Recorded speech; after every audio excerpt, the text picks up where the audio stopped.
currently nearly 250 million prescriptions for opioids written every year.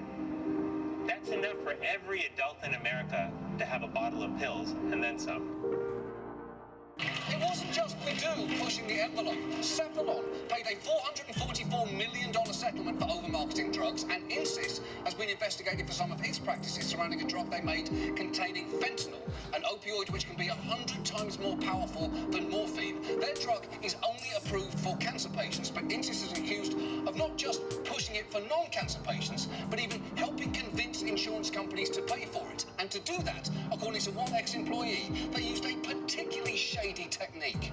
If you don't have cancer and breakthrough cancer pain, no insurance company is going to pay for this medication. So if you call up and you tell them that the patient doesn't have cancer, it's automatically denied. So instead, what were you doing? They would always ask, does the patient have cancer? Uh-huh. That's what we would say. So you do, you'd right. Say yes. But I'm not saying yes, right? I would just say, uh-huh. Isn't that a yes? Well, that's what they did think. But I wasn't blatantly saying yes.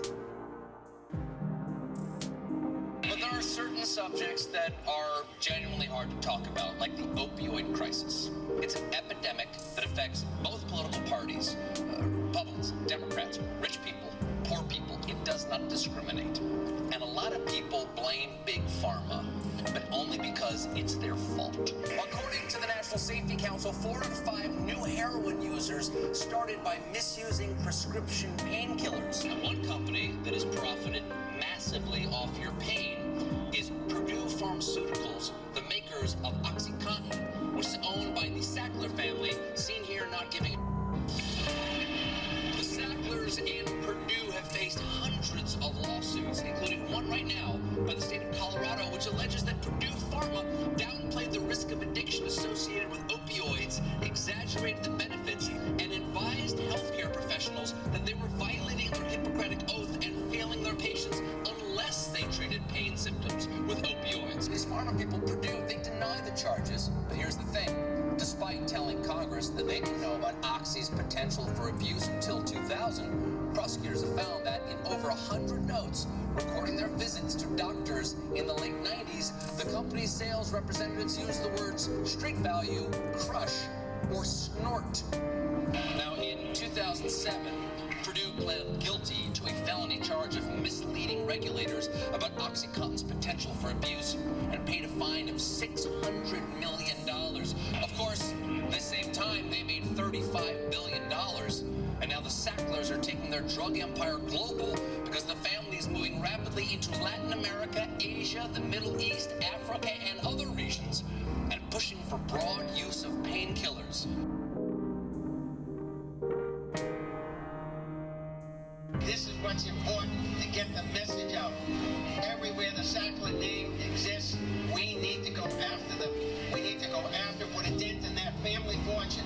I don't want them sleeping nights thinking about their luxury yachts and their hundreds of millions of dollars. I want them to know that we're on their asses and we're chasing them and we're going to go down and we're going to keep going. Your child was abusing the prescription drugs. No, the prescription drug was abusing my child.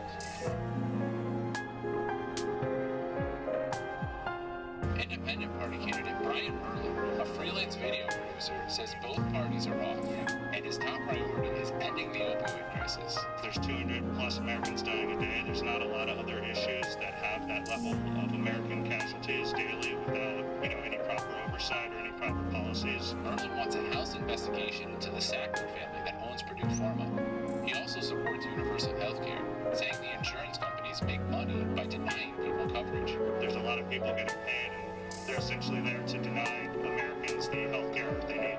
Merlen is opposed to police officers having diplomatic immunity, saying the protection from legal action just allows bad behavior. Part of the issue is the police, they get by with really improper conduct. Merlen says the first COVID relief bill gave too much money to businesses, and more should go directly to the people.